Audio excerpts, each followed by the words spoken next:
Hello student, आज का हम लोगों का जो टॉपिक है वो है इलेक्ट्रोमैग्नेटिक इंडक्शन। इलेक्ट्रोमैग्नेटिक इंडक्शन समझने के लिए, जिसको हम लोग EMI भी बोलते हैं, इसको समझने के लिए सबसे पहले हमको समझना पड़ेगा कि इंडक्शन का मतलब क्या होता है। इंडक्शन का मतलब होता है बिना छुए, कंडक्शन का मतलब होता है छू करके, इंडक्शन का मतलब होता है बिना छुए। इलेक्ट्रोमैग्नेटिक इंडक्शन एक ऐसा फिनोमिना है जिसमें हम बिना बैटरी कनेक्ट किए हुए करंट प्रोड्यूस करते हैं किसी भी कॉइल में। इस टॉपिक इलेक्ट्रोमैग्नेटिक इंडक्शन को समझने के लिए सबसे पहले हमको समझना पड़ेगा मैग्नेटिक फ्लक्स के बारे में। किसके बारे में समझना पड़ेगा? सबसे पहले हमको मैग्नेटिक फ्लक्स के बारे में। क्या होता है मैग्नेटिक फ्लक्स? मैग्नेटिक फ्लक्स को हम लोग जो डिनोट करते हैं वो किससे डिनोट करते हैं? फाई बी से डिनोट करते हैं। ठीक, क्या होता है मैग्नेटिक फ्लक्स? मान लीजिए कि कोई एक ऐसे एरिया है, गिवन एरिया कोई भी 2D, और इस एरिया से कुछ magnetic field lines, magnetic field lines कहां से निकलते हैं? जहां तक आप जानते होंगे वो जानते होंगे कि कोई बार मैग्नेट है। कैसा होता है बार मैग्नेट? बार मैग्नेट कुछ इस तरीके से होता है, जिसका एक पोल होता है नॉर्थ और दूसरा पोल होता है साउथ। और मैग्नेटिक फील्ड लाइन कैसे निकलती है? नॉर्थ से निकलती है और किधर की तरफ जाती है? साउथ की तरफ चली जाती है। किधर चली जाती है? साउथ की तरफ चली जाती है। मैग्नेट के बाहर ऐसा होता है। ठीक, तो मैग्नेटिक फ्लक्स का मतलब होता है कि कितनी मैग्नेटिक फील्ड लाइंस इस एरिया से क्या कर रही हैं? पास कर रही हैं। अगर मान लीजिए कि इस एरिया से 3 मैग्नेटिक फील्ड लाइन पास कर रही होंगी तो हम बोल सकते हैं मोटा मोटी बात कि इसकी मैग्नेटिक फ्लक्स जो है इस एरिया के अबाउट कितनी है? 3 है। मान लीजिए इसी एरिया से अब 5 मैग्नेटिक फील्ड लाइन पास कर रही है। कितनी मैग्नेटिक फील्ड लाइन पास कर रही है? 5 मैग्नेटिक फील्ड लाइन क्या कर रही है? पास कर रही है। तो हम बोल सकते हैं कि इस एरिया के लिए जो मैग्नेटिक फ्लक्स होगा वो कितना होगा? 5 होगा। यानी कि आपने समझा कि जो मैग्नेटिक फ्लक्स क्वांटिटी है ये किस पे डिपेंड कर रही है कि कितनी मैग्नेटिक फील्ड लाइंस उस गिवन एरिया से परपेंडिकुलरली पास कर रही है। जैसे मान लीजिए कि ये कोई एरिया है, इसको 2D मान के चलिएगा, तो इस 2D से कितनी मैग्नेटिक फील्ड लाइन क्या कर रही है? परपेंडिकुलरली पास कर रही है। कैसे पास कर रही है? परपेंडिकुलरली पास कर रही है। तो इसको हम बोलते हैं क्या? मैग्नेटिक फ्लक्स बोलते हैं। जिस एरिया से फील्ड लाइन ज्यादा पास करेगी परपेंडिकुलरली उसमें फ्लक्स ज्यादा होगा, जिस एरिया से कम फील्ड लाइन पास करेगी उसमें मैग्नेटिक फ्लक्स क्या होगा? कम होगा। यानी हमें समझ में आया कि जो मैग्नेटिक फ्लक्स होता है वो डिपेंड करता है किसके ऊपर? डिपेंड करता है मैग्नेटिक फील्ड के ऊपर डिपेंड करता है। और कैसा डिपेंड करता है? डायरेक्टली डिपेंड करता है। ठीक, अच्छा, दूसरी बात, मान लीजिए एक बात नोट कर लीजिए, नोट कर लीजिए। मान लीजिए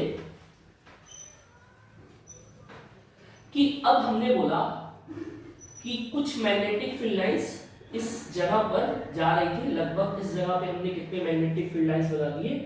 5 मैग्नेटिक फील्ड लाइंस हमने बना दिया। ठीक, मान लीजिए हमने एक एरिया लिया, इस एरिया का नाम ले लेते हैं A1, और यहीं पर हम एक बड़ा एरिया ले लेते हैं, इस एरिया का नाम ले लेते हैं A2। अब जरा देखिए इस एरिया से कितने मैग्नेटिक फील्ड लाइन पास कर रही है? 1 2 3 4। और इस एरिया से कितना मैग्नेटिक फील्ड लाइन पास कर रही है? 1 2। क्या हमने मैग्नेटिक फील्ड के स्ट्रेंथ को कम ज्यादा किया? नहीं किया। हमने क्या किया? एक छोटे एरिया का कॉइल लिया और एक बड़े एरिया का कॉइल लिया। तो छोटे एरिया से कॉइल, छोटे एरिया के कॉइल से कितनी फील्ड लाइन पास कर रही है? 2। बड़े वाले से ज्यादा फील्ड लाइन पास कर रही है। यानी कि फ्लक्स एरिया बढ़ाने में भी क्या हो जाता है? बढ़ जाता है। यानी दूसरी बात, जो फ्लक्स डिपेंड करती है वो किस पे डिपेंड करती है? डायरेक्टली एरिया पे। यानी जितना ज्यादा एरिया होगा उतना ही ज्यादा क्या होगा? मैग्नेटिक फ्लक्स होगा। ठीक, तीसरा भी एक चीज होता है जो आप जान सकते हैं।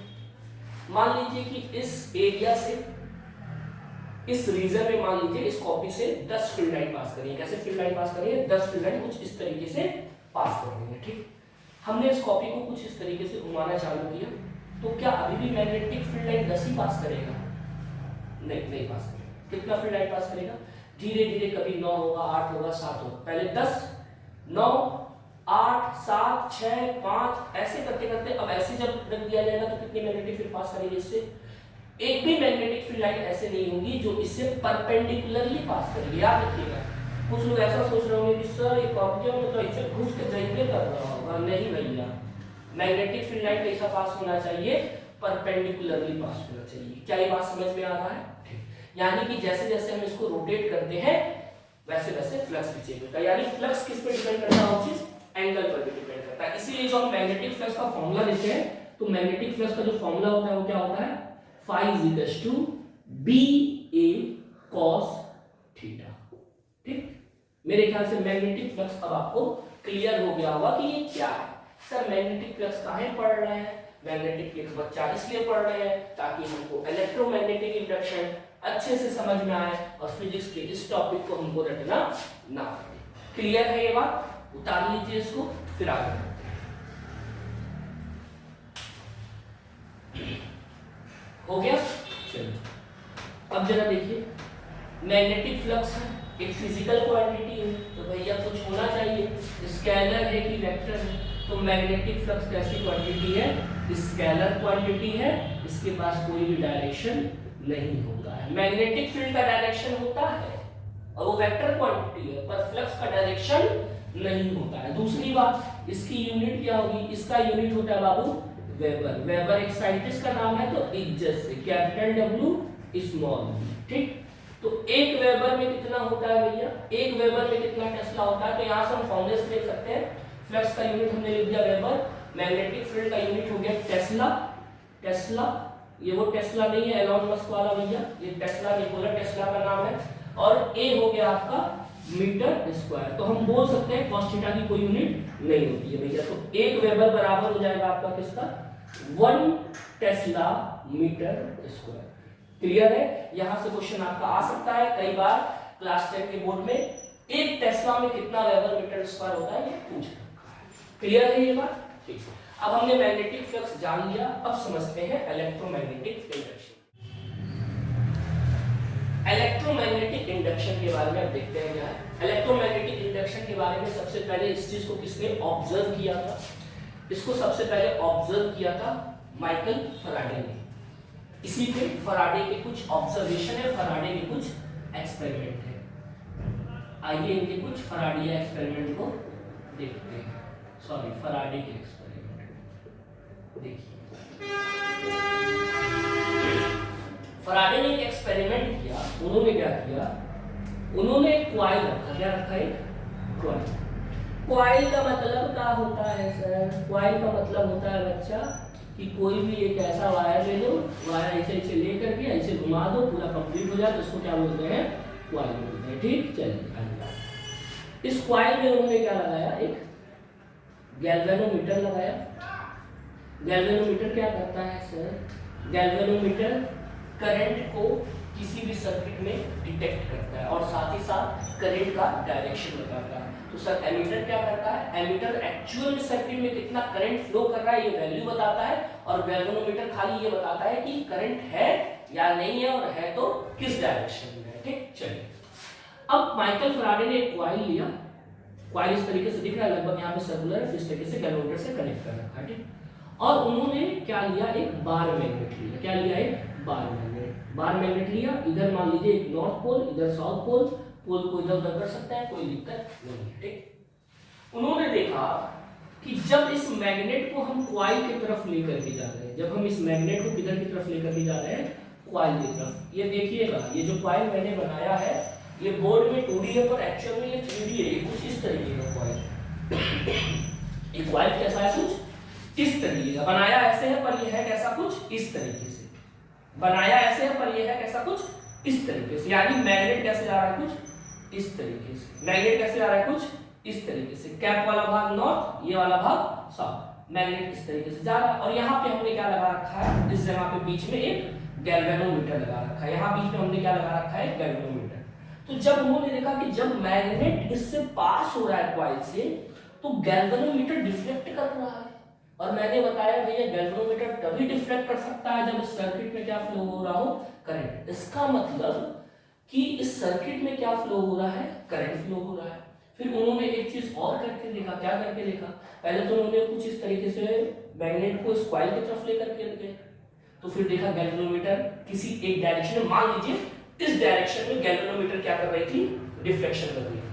अब उन्होंने क्या किया, इस मैग्नेट को उल्टा किया, अब किसको लेकर के गए, साउथ पोल को इसकी तरफ लेकर के गए, तो उन्होंने देखा वापस से मैग्नेटिक गैल्वेनोमीटर क्या कर रहा है, डिफ्लेक्शन शो कर रहा है। लेकिन पिछले बार इस तरफ डिफ्लेक्शन शो कर रहा था, अब मैग्नेटिक पोल को बदलने के बाद से, पहले हमने इस तरह से रखा था, नॉर्थ पोल को लेकर के जा रहे थे, अब किस पोल को लेकर के जा रहे हैं, उसके तरफ पहले साउथ पोल को। तो अब गैल्वेनोमीटर का जो डिफ्लेक्शन है वो जस्ट पहले के क्या हो गया, अपोजिट हो गया। यानी यहाँ कुछ तो मामला है, अगर भैया आम इंसान होता तो छोड़ देता कि क्या हो रहा है, चलो भैया होगा, कुछ आ गया होगा। लेकिन भैया फराडे साइंटिस्ट थे, तो उन्होंने इस चीज पे ऑब्जर्वेशन करना चाहते थे। अब उन्होंने इसके बाद क्या किया, अब ये तो पता चल गया कि मैग्नेट को इस तरीके से मूव करने से किसी भी पोल को इस सर्किट में करंट डिटेक्ट हो रहा है, ठीक। अब उन्होंने अगला काम क्या किया, उन्होंने किया इसी मैग्नेट को जो पहले धीरे धीरे लेकर के जा रहे थे, अब उन्होंने बहुत ही तेजी से लेकर के जाना चालू किया। तो देखा जब इस मैग्नेट को कॉइल से तेजी से पास करा रहे हैं, तो देखा गैल्वेनोमीटर पहले हल्का सा डिफ्लेक्शन कर रहा था, अब उसने डिफ्लेक्शन करना क्या कर दिया, ज्यादा कर दिया। यानी कि भैया कुछ इसके स्पीड से भी लेना देना है, यानी मैग्नेट की। अब उन्होंने फिर अगला काम किया, अगला काम ये किया, इन्होंने मैग्नेट को छोड़ दिया, ऐसे रहने दिया। अब कॉइल को इसके तरफ लेकर के जा रहे हैं, तो उन्होंने देखा जब कॉइल को भी इसकी तरफ लेकर के जा रहे हैं, तब भी गैल्वेनोमीटर क्या कर रहा है, डिफ्लेक्शन शो कर रहा है। और जब तेजी से कॉइल को लेकर के जा रहे हैं, तो डिफ्लेक्शन और ज्यादा हो रहा है। यानी कुछ तो मामला है। फिर उन्होंने एक चीज और किया, क्या किया, उन्होंने क्या किया, इस कॉइल से जो मैग्नेट है उसको ले जा करके केवल यहां पर ले जा करके छोड़ दिया, रेस्ट पे रख दिया, ठीक। अब जब उन्होंने रेस्ट पे रख दिया,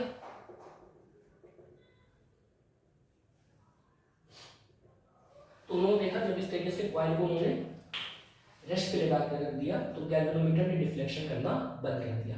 जब तक कि ये मैग्नेट इस कॉइल से पास हो रहा था, तब तक गैल्वेनोमीटर डिफ्लेक्शन कर रहा था। जैसे ही मैग्नेट इस कॉइल से पास करना बंद कर देता है, गैल्वेनोमीटर डिफ्लेक्शन करना बंद कर देता है, ठीक। तो अगर ये सारा खेल किसका, मैग्नेटिक फील्ड का, तो रेस्ट पे रखने पर भी गैल्वेनोमीटर को डिफ्लेक्शन शो करना चाहिए था, क्योंकि कॉइल से मैग्नेटिक फील्ड लाइन को पास कर ही रही है। कॉइल से जो मैग्नेटिक फील्ड लाइन है वो क्या कर रही है, पास कर ही रही है। लेकिन सारा खेल मैग्नेटिक फील्ड का नहीं है। यहाँ पे जो खेल है वो किसका खेल है, मैग्नेटिक फ्लक्स का। इसीलिए हम लोगों ने सबसे पहले जो टॉपिक पढ़ा है वो क्या पढ़ा है, मैग्नेटिक फ्लक्स। क्या खेल है मैग्नेटिक फ्लक्स का, आइए जरा समझते। मैंने बोला क्या, जब इस मैग्नेट को हम इस कॉइल की तरफ धीरे धीरे लेकर के जा रहे होंगे, तो क्या इस मैग्नेट से पहले बताइए क्या मैग्नेटिक फील्ड लाइंस निकल रहा होगा, कैसे निकल रहा होगा मैग्नेटिक फील्ड लाइन, कुछ मेरे ख्याल से इस तरीके से निकल रहा होगा। पक्का बना दिया हमने, साउथ की तरफ बनाने का कोई अभी जरूरत नहीं है। तो कुछ फील्ड लाइन क्या हो रही होगी, जैसे जैसे मैग्नेट आगे आएगा, तो क्या इस एरिया से जो मैग्नेटिक फील्ड लाइन पास करने वाली है वो धीरे धीरे बढ़ रही होगी।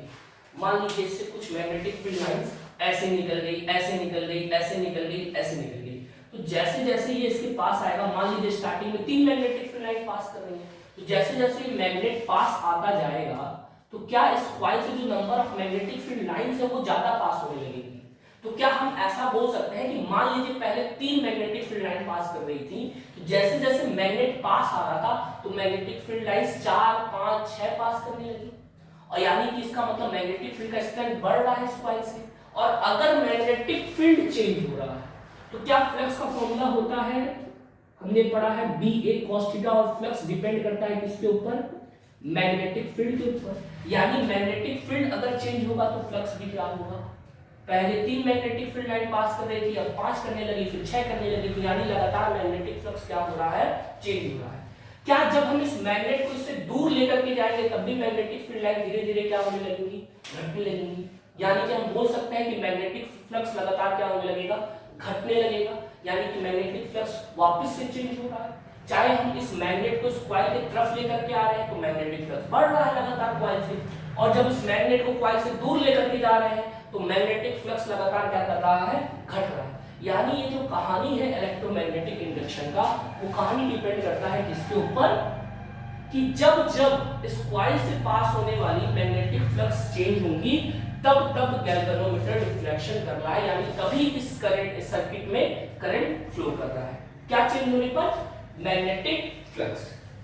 तो अब आपका क्वेश्चन होगा सर काहे फ्लक्स? हम तो ये भी बोल सकते हैं कि जब जब इस कॉइल से मैग्नेटिक फील्ड चेंज हो रहा है तब भी तो बोल सकते थे कि इलेक्ट्रोमैग्नेटिक इंडक्शन जैसा फिनोमेना हमको देखने को मिल रहा है। तो नहीं, आइए समझते हैं फ्लक्स का जिक्र क्यों किया जा रहा है। देखिए, पहले इतनी बात को आप उतार लीजिए।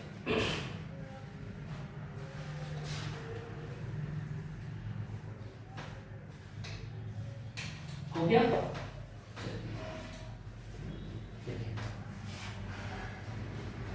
मान लीजिए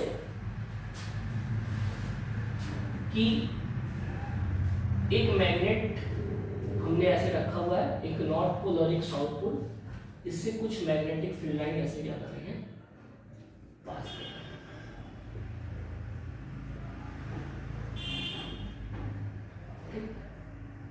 और मैंने इसके बगल में क्या लगा रखा है, कॉइल लगा रखा है।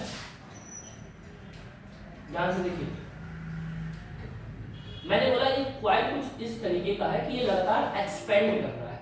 लगातार क्या कर रहा है? एक्सपेंड कर रहा है। इसको भी आप फैराडे के ऑब्जर्वेशन में रख सकते हैं। मान लीजिए ये कॉइल धीरे धीरे क्या कर रहा है, एक्सपेंड कर रहा है, धीरे धीरे इस तरीके से एक्सपेंड कर रहा है। तो क्या अगर ये कॉइल एक्सपेंड करेगा या कॉन्ट्रैक्ट करेगा तो क्या इसका एरिया चेंज होगा? एक्सपेंड करेगा तो एरिया ज्यादा होगा, तो मैग्नेटिक फील्ड लाइन जो पास कर रही है वो भी ज्यादा होगी। कॉन्ट्रैक्ट करेगा तो जो मैग्नेटिक फील्ड लाइन पास कर रही है वो धीरे धीरे कम हो जाएगी। यानी तब भी हम बोल सकते हैं कि एरिया के चेंज होने की वजह से भी क्या हो रहा है, फ्लक्स में चेंजेस हो रहा है। और अगर हम इसी में क्या लगा दें, गैल्वेनोमीटर लगा दें, गैल्वेनोमीटर दिख रहा है? नहीं दिख रहा है? चलिए और बड़ा बना देते हैं।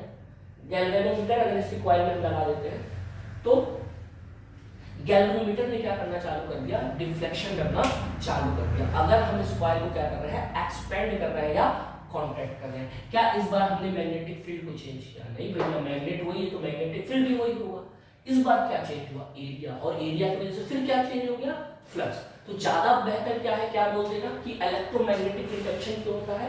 इलेक्ट्रोमैग्नेटिक इंडक्शन इसलिए होता है ड्यू टू, सिंपल बात, due to change in magnetic flux. और मैग्नेटिक फ्लक्स कैसे चेंज हो सकता है बच्चों? मैग्नेटिक फ्लक्स चेंज हो सकता है दो चीजों की वजह से। कैसे? एक तो चीज है कि आप भैया मैग्नेटिक फील्ड को क्या कर दीजिए, एक क्या है कि आप मैग्नेटिक फील्ड को क्या करिए, चेंज करिए। दूसरा तरीका क्या है कि आप क्या चेंज करिए, एरिया को चेंज करिए, एरिया को बढ़ाइए या घटाइए।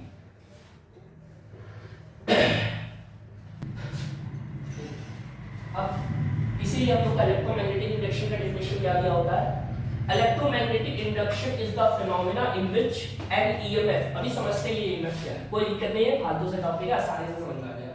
N EMF is induced in the coil if, induce का मतलब बिना छुए, if there is change in magnetic flux link with the coil, कि जब भी इस कॉइल से जो भी मैग्नेटिक फ्लक्स लिंक है अगर वो बदलता है तो उस कॉइल के अंदर क्या देखने को मिलेगा, हमको ईएमएफ इंड्यूस देखने को मिलेगा, या हम बोल सकते हैं ईएमएफ के जगह पे इंड्यूस करंट। आइए समझते हैं ईएमएफ इंड्यूस और इंड्यूस करंट का मतलब क्या होता है। आगे हम लोग इस चीज को भी समझ लेते हैं, ठीक।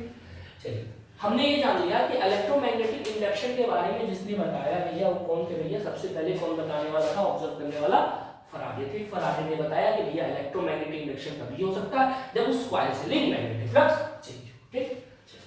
अब इसी पे फराडे ने दो लॉ लिखा, ठीक।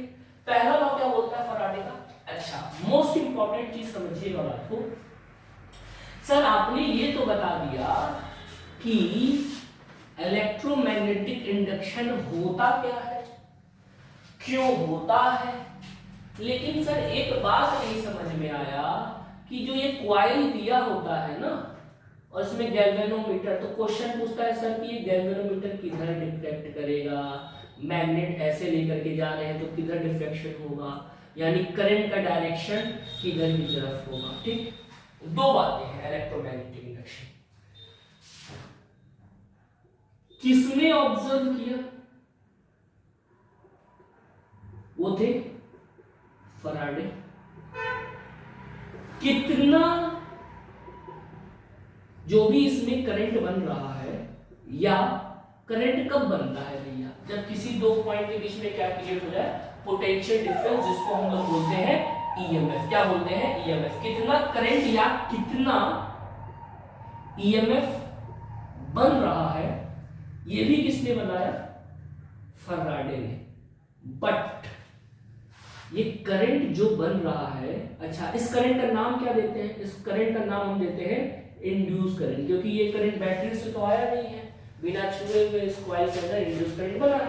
तो ये इस इंड्यूस करंट को डायरेक्शन क्या होगा, वो किसने बताया है? वो बताया है लेंज ने। किसने बताया है? लेंज ने। इसलिए उस लॉ का नाम है लेंज लॉ। तो हमें यही समझना है कि लेंज लॉ क्या होता है, फैराडे ने क्या किया है।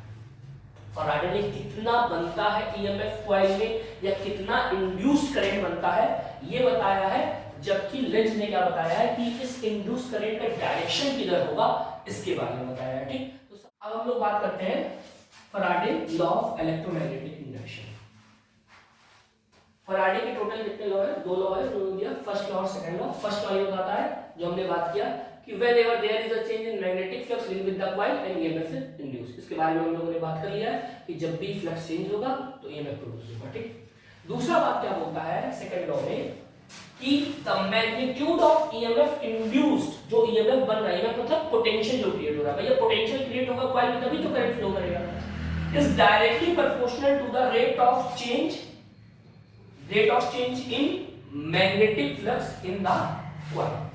मतलब आइए देखते हैं जरा फैराडे लॉ में मेरे ख्याल से सबको क्लियर होगा क्या है। उन्होंने बेसिकली यही बताया है कि किस तरीके से इलेक्ट्रोमैग्नेटिक इंडक्शन होता है। दूसरे लॉ में बताया कि जो मैग्नेटिक इंडक्शन होता है उसकी वजह से जो ईएमएफ बन रहा है, ईएमएफ इंड्यूस्ड हो रहा है, वो कितना ईएमएफ इंड्यूस हो रहा है। उन्होंने बोला कि ये जो ईएमएफ इंड्यूस हो रहा है ये डायरेक्टली प्रोपोर्शनल है कितना फ्लक्स में चेंज हो रहा है अपॉन टाइम, मतलब पर यूनिट टाइम कितना फ्लक्स चेंज हो रहा है। यानी कि अगर कम टाइम में ज्यादा फ्लक्स चेंज होगा तो ईएमएफ जो इंड्यूस होगा वो क्या होगा, ज्यादा होगा। क्या आपको ये ऑब्जर्वेशन याद है कि जब हम इस कॉइल से मैग्नेट को धीमे ले जा रहे थे तो गैल्वेनिक डिफ्लेक्शन कम कर रहा है, और जब इसी कॉइल से मैग्नेट को बहुत तेजी से लेकर के जा रहे थे तो ये गैल्वेनोमीटर डिफ्लेक्शन ज्यादा कर रहा था। इसका मतलब कि जब हम बहुत तेजी से लेकर के जा रहे थे तो यानी कम टाइम में फ्लक्स बहुत ज्यादा चेंज हो रहा था, इसलिए ईएमएफ उसमें ज्यादा इंड्यूस हो रहा था। ठीक, तो अगर हम इस फॉर्मूले पे एक्चुअल में जो फॉर्मूला दिया गया है हायर क्लास में, यहाँ पे माइनस साइन यूज होता है। रीजन क्या है कि ये मैग्नेटिक फ्लक्स अपोज करता है ईएमएफ को कुछ इस तरीके से, लेकिन अभी हम लोग इस पे बात नहीं करते हैं। हम लोग बात करते हैं कि जो ईएमएफ है वो कितना होता है, del phi by del t, और हम यहाँ पे क्या यूज कर लेते हैं, मैग्नीट्यूड। क्या यूज कर लेते हैं, मैग्नीट्यूड। अगर सॉल्व करते वक्त न्यूमेरिकल अभी अगर हम लोग सॉल्व करेंगे तो हम देखेंगे कि फ्लक्स के चेंज होने से जो ईएमएफ आ रहा है वो नेगेटिव पे आता है, तो हम उसको किस में ले लेंगे, पॉजिटिव में ले लेंगे। ठीक, तो कितना ईएमएफ बनता है, डेल फाई बाई। मान लीजिए कि ये जो कॉइल है, इस कॉइल में जब हमने क्या पास कराया, मैग्नेट को पास कराया,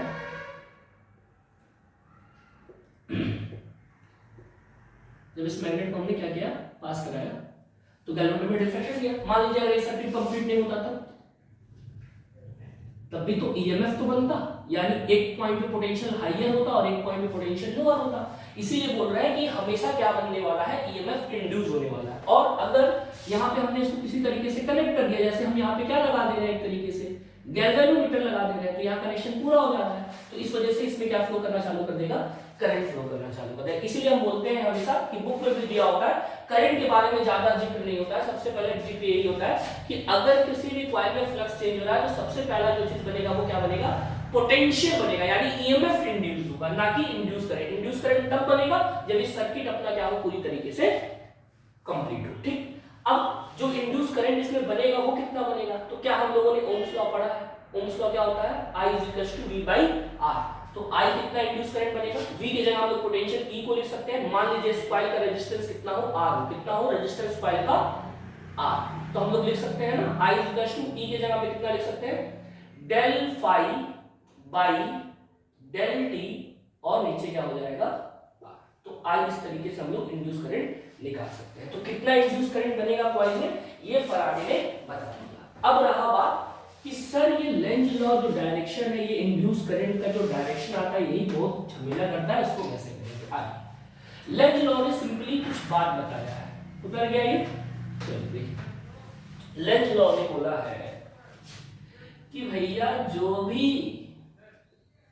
भी हमारे क्वाइल में इंड्यूस करंट बनाने का कोशिश करेगा, उस इंड्यूस करंट को बनाने के जो भी कारण होंगे, उस कारण को मैं क्या करूंगा, अपोज करूंगा। क्या करूंगा, मैं उसको अपोज करूंगा।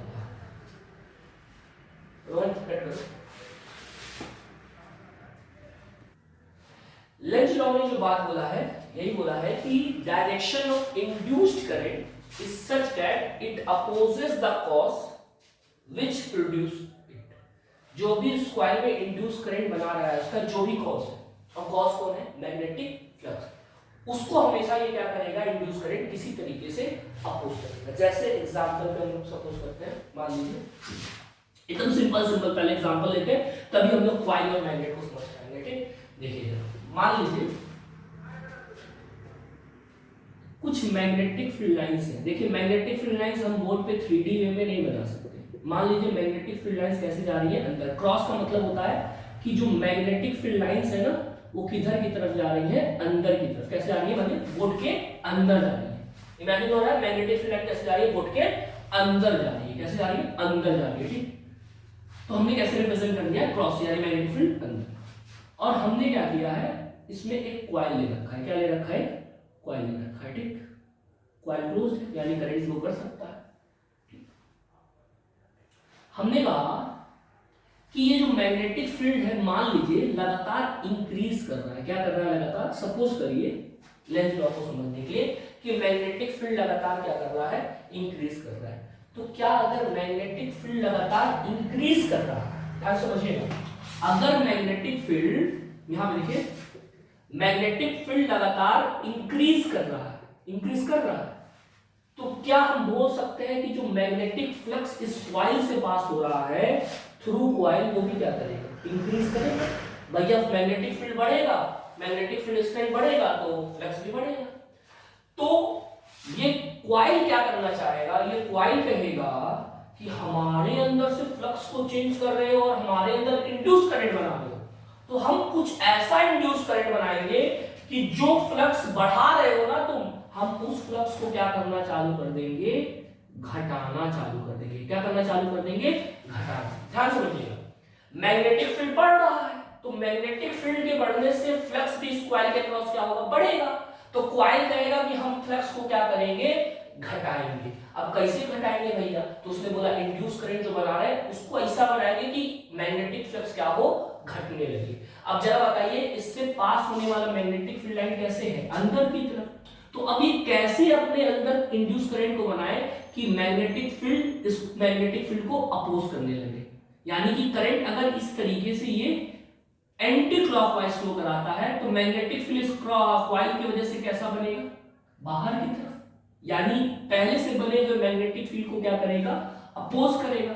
लेकिन अगर यही कॉइल कैसा इंड्यूस करंट बनाने लगे, इन क्लॉकवाइज डायरेक्शन बनाने लगे, तो मैग्नेटिक फील्ड उसकी वजह से कैसा बनेगा, अंदर की तरफ। यानी पहले से बने हुए मैग्नेटिक फील्ड को क्या कर रहा है, सपोर्ट कर रहा है। तो जबकि करना क्या है, इसको मैग्नेटिक फ्लक्स को घटाना है। और मैग्नेटिक फ्लक्स कैसे घटा सकता है, ये अपने अंदर से पास होने वाले मैग्नेटिक फील्ड को क्या करके, डिक्रीज करके। मैग्नेटिक फील्ड को डिक्रीज कैसे करेगा, अपने अंदर से करंट को कैसा फ्लो कराएगा, एंटी क्लॉकवाइज की क्लॉकवाइज। कैसा फ्लो कराएगा, एंटी क्लॉकवाइज। क्योंकि मैग्नेटिक फील्ड अंदर है, तो ये ऐसा बनाना चाहेगा करंट कि मैग्नेटिक फील्ड किधर हो, बाहर की तरफ। यानी करंट का डायरेक्शन कैसा होगा, पूरी तरीके से एंटी क्लॉकवाइज। क्या ये बात क्लियर हो रहा है क्वेश्चन, इसको फटाक से उतार दीजिए। अब हम लोग अगला क्वेश्चन देखते हैं इसी पे बेस।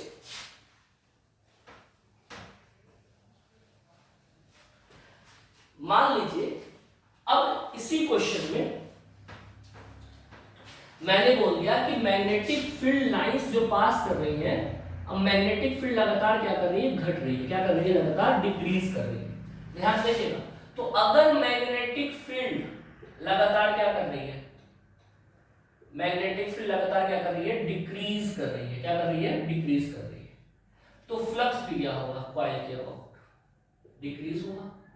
अब डिक्रीज होने की वजह से इंडक्शन हो रहा है, तो कहेगा तुम फ्लक्स को डिक्रीज करा के इंडक्शन करा रहे हो, तो हम तुम्हारे फ्लक्स को क्या करने लगेंगे, इसके अपोजिट करना है। कितना होने लगेगा, फ्लक्स इंक्रीज कराने लगेगा। तो फ्लक्स इंक्रीज कराने के लिए वो मैग्नेटिक फील्ड को क्या करेगा, जिस डायरेक्शन में पहले से बना हुआ है मैग्नेटिक फील्ड उधर ही बनाने की कोशिश करेगा कि उसके अपोजिट। भैया मैग्नेटिक फ्लक्स क्या हो रहा था, डिक्रीज, तो कॉइल बोला हमको क्या करना है, मैग्नेटिक फ्लक्स इंक्रीज। तो मैग्नेटिक फ्लक्स कैसे इंक्रीज करेगा, जिधर से पहले ही मैग्नेटिक फील्ड बना हुआ है उसी डायरेक्शन में मैग्नेटिक फील्ड को बनाकर। तो अब ये करंट कैसे फ्लो कराए कि मैग्नेटिक फील्ड जिधर बना हुआ है उधर ही फ्लो करे, क्लॉकवाइज या एंटी क्लॉकवाइज। तो मेरे ख्याल से आपका जवाब होगा एंटी क्लॉकवाइज, नहीं मेरे ख्याल से आपका जवाब होगा क्लॉकवाइज, यानी ये करंट कैसा बनाएगा, क्लॉकवाइज करंट बनाएगा। क्यों, क्योंकि इसको मैग्नेटिक फील्ड को क्या करना है, सपोर्ट करना है। क्या ये बात क्लियर हो रहा है, ठीक। अब इसी पे एक क्वेश्चन हम लोग और देख सकते हैं, मान लीजिए देखिए यहाँ पे, मान लीजिए कुछ मैग्नेटिक फील्ड लाइन इस तरीके से पास कर रही है, ठीक, और हमने लिया है एक एरिया, इस एरिया से कुछ मैग्नेटिक फील्ड लाइन इस तरीके से बाहर की तरफ पास कर रही है, ठीक, कोई दिक्कत नहीं, ये है मैग्नेटिक। हमने बोला किसी तरीके से इसका एरिया जो है एक्सपेंड करना है, क्या करना है, लगातार एक्सपेंड करना है। ध्यान से देखिएगा, इसको जो भी हम देख रहे हैं इस कॉइल को हम इधर से देख रहे हैं, कहां से खड़ा होकर के देख रहे हैं, इधर से, यानी ये कॉइल कुछ इस तरीके से है और मैग्नेटिक फील्ड लाइन कैसे पास कर रहा है, ऐसे पास कर रहा है, तो हम इधर से देख रहे हैं, ठीक। तो हमने बोला ये एरिया क्या हो रहा है, धीरे धीरे इंक्रीज कर रहा है। तो क्या एरिया के इंक्रीज होने की वजह से, एरिया के इंक्रीज होने की वजह से मैग्नेटिक फ्लक्स भी बढ़ेगा। तो मैग्नेटिक फ्लक्स अगर बढ़ेगा तो ये कहेगा हम मैग्नेटिक फ्लक्स को घटाएंगे। तो मैग्नेटिक फ्लक्स को अगर ये घटाने का कोशिश करेगा तो मैग्नेटिक फील्ड को अपोज करेगा कि सपोर्ट करेगा। तो मेरे ख्याल से आपका जवाब होगा कि ये मैग्नेटिक फील्ड को क्या करेगा, घटाना चाहता है तो क्या करेगा, अपोज करेगा। तो अपोज करेगा, जिधर मैग्नेटिक फील्ड बना हुआ उधर ही बनाएगा, तो इसका अपोजिट बनाएगा, अपोजिट करेगा। तो मैग्नेटिक फील्ड कैसे बना हुआ है, इधर की तरफ, तो ये करंट को ऐसे घुमाए इधर से देखने पर या ऐसे घुमाए, तो अपोज करना है तो ऐसे अगर घुमाएगा, ऐसे कितना हो गया, ऐसे, इस डायरेक्शन को कैसा हो गया, क्लॉकवाइज, इधर से देखने पर कैसा, क्लॉकवाइज। तो क्लॉकवाइज अगर करंट घुमा रहा है तो मैग्नेटिक फील्ड को वो क्या कर रहा है, इसका मतलब सपोर्ट कर रहा है। लेकिन अगर वो एंटी क्लॉकवाइज करंट बनाना चालू कर दे तो इसका मतलब वो मैग्नेटिक फील्ड को क्या कर रहा है, अपोज कर रहा है, यानी इसका करंट का डायरेक्शन कैसा रहेगा, एंटी क्लॉकवाइज, यानी इसमें करंट कैसा जाएगा, एंटी क्लॉकवाइज। क्या ये बात समझ में आ रहा है पूरी तरीके से, ठीक। अब जरा ध्यान से देखिए, उतार लीजिए इसको अगले टॉपिक पे। अगला क्वेश्चन, सर ये वाला ज्यादा प्रॉब्लम करता है। मान लीजिए एक कॉइल है, जो हम लोगों ने सबसे पहला क्वेश्चन लिया था, और यहाँ पे हमने गैल्वेनोमीटर लगा रखा है, ठीक, और इसके तरफ क्या आ रहा है, मैग्नेट है, ये रहा नॉर्थ पोल और ये रहा साउथ पोल। मान लीजिए ये मैग्नेट बोल रहा है इसके तरफ जा रहा है, ठीक। इसको हम कहां से देख रहे हैं, इस तरफ से देख रहे हैं, इस बात को ध्यान रखिएगा। ये जो कॉइल है पूरी तरीके से कुछ इस तरीके से, किधर से कुछ इस तरीके से देख रहे हैं, ठीक। और इस कॉइल की तरफ क्या जा रहा है, मैग्नेट जा रहा है, और मैग्नेट का कौन सा हिस्सा इधर है, नॉर्थ पोल। तो नॉर्थ पोल से हमेशा मैग्नेटिक फील्ड कैसे निकलता है, मेरे ख्याल से बाहर की तरफ निकलता है, यानी मैग्नेटिक फील्ड डायरेक्शन इस तरीके से होगा। तो जैसे जैसे ये कॉइल मैग्नेट कॉइल की तरफ जाएगा, क्या इससे पास होने वाली मैग्नेटिक फील्ड बढ़ेगी, और मैग्नेटिक फील्ड बढ़ेगी तो इसका मतलब कि फ्लक्स भी जो होगा वो क्या होगा, बढ़ रहा है। और अगर फ्लक्स बढ़ रहा है तो ये कॉइल क्या कहेगा, फ्लक्स को हमको क्या करना है, घटाना। हमेशा फ्लक्स को अपोज करेगा, अगर बढ़ रहा होगा तो घटाएगा, घट रहा होगा तो बढ़ाएगा। अब फ्लक्स को कैसे घटाए, मैग्नेटिक फील्ड को क्या करके, बढ़ा करके कि घटा करके, मैग्नेटिक फील्ड को क्या करके, घटा करके। तो घटाएगा कैसे, जिधर से पहले मैग्नेटिक फील्ड बना हुआ है उधर ही सपोर्ट करके कि उसको अपोज करके, जाहिर सी बात है उसको अपोज करके, जो कि घटाना है। तो मैग्नेटिक फील्ड से कैसा पास हो रहा है, इधर से देखने पर ऐसा, तो ये कॉइल को कैसे में करंट फ्लो कराएगा, इस तरीके से या इस तरीके से। मेरे ख्याल से अगर इस तरीके से करंट फ्लो कराएगा तो मैग्नेटिक फील्ड का डायरेक्शन इधर होगा, और अगर करंट को इस तरीके से फ्लो कराएगा तो मैग्नेटिक फील्ड का डायरेक्शन पहले से बने हुए मैग्नेटिक फील्ड के क्या होगा, जस्ट अपोजिट, यानी करंट का डायरेक्शन कैसा होगा, कुछ इस तरीके से, इधर से देखने पर कुछ इस तरीके से। और ये डायरेक्शन कैसा आ रहा है आपका, ये डायरेक्शन कैसा आ रहा है आपका, एंटी क्लॉकवाइज। कैसा आ रहा है ये डायरेक्शन देखने पे, एंटी क्लॉकवाइज। कैसा है करंट का डायरेक्शन, एंटी क्लॉकवाइज। इसका मतलब गैल्वेनोमीटर किधर डिफ्लेक्ट करेगा, गैल्वेनोमीटर आपका कुछ इधर डिफ्लेक्ट करेगा। कहां से देखने पर, यहां से देखने पर। करंट का डायरेक्शन कैसा होगा, एंटी क्लॉकवाइज। सर इसमें बड़ा झमेला है, कैसे किया जाए वाला तो बड़ा कठिन है। इसका करने का तरीका एक और है। क्या है तरीका, मान लीजिए इसके बिहेवियर को ऐसा समझिए कि जो पास आएगा उसको भगाएगा और जो दूर जाएगा उसको पास बुलाएगा। क्या करेगा, उसको पास बुलाएगा। तो इसने क्या किया कि इसके तरफ इधर से देखने पर इस फेस की तरफ कौन सा पोल आ रहा है, नॉर्थ पोल। तो इधर ये अपने इस हिस्से पे कैसा पोल बनाना चालू करेगा, इसको भगाने के लिए। ये क्या कर रहा है, ये मैग्नेट इसके पास आ रहा है। तो हमने बोला कि अगर कोई मैग्नेट इस कॉइल के पास आएगा तो उसको भगाएगा, और दूर जाएगा तो क्या करेगा, पास बुलाएगा। तो मान लीजिए ये मैग्नेट इस कॉइल की तरफ जा रहा है, तो अगर ये मैग्नेट इस कॉइल की तरफ जा रहा है तो इसको दूर भगाने के लिए ये अपने इस तरफ वाले पे कैसा पोलैरिटी बनाना चाहेगा, नॉर्थ पोल। और आपको पता होगा, आपने पढ़ा होगा कि जहां पर भी नॉर्थ पोल होता है वहां पे करंट का डायरेक्शन हम कैसा लेते हैं, एंटी क्लॉकवाइज। क्या ये बात समझ में आ गई बड़ी आसानी से? मेरे ख्याल से दूसरा वाले कुछ कहानी से आप अच्छे से कर सकते हैं। जैसे इसका एक और आप एग्जांपल दे सकते हैं।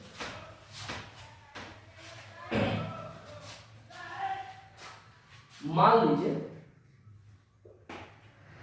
इस बार गैल्वेनोमीटर इस तरीके से लगा हुआ है, और इस बार आप नॉर्थ पोल को इसके तरफ ना ला करके आप इस मैग्नेट को इससे दूर लेकर के जा रहे हैं, ठीक। तो कहानी क्या बोला गया है कि अगर कोई क्या करे, पास आएगा तो दूर भाग आएगा, और दूर जाएगा तो पास।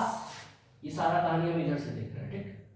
तो ये मैग्नेट इस कॉइल से दूर जा रहा है, तो ये इसको पास बनाने के लिए इधर कौन सा पोल बनाएगा, भैया नॉर्थ पोल दूर जा रहा है इससे, तो पास बनाने के लिए इधर कौन सा पोल बना लेगा, साउथ पोल। और साउथ पोल बनाएगा तो साउथ पोल के डायरेक्ट करंट का डायरेक्शन कैसा होता है, हमेशा क्लॉकवाइज। जिनको नहीं पता वो याद रखिएगा, जब भी कहीं पर भी नॉर्थ पोल होता है उस कॉइल में, तो वो फेस पे करंट देखने पर कैसा होता है, साउथ पोल में क्लॉकवाइज और नॉर्थ पोल में एंटी क्लॉकवाइज, ठीक।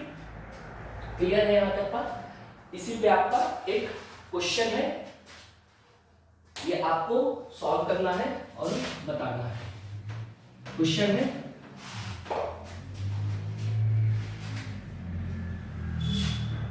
कि एक सोलेनॉइड है,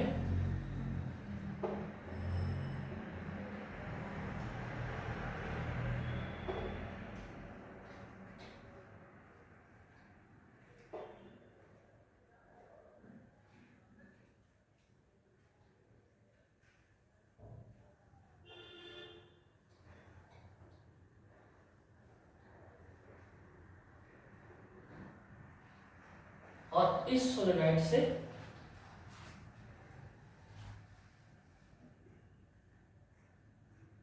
हम एक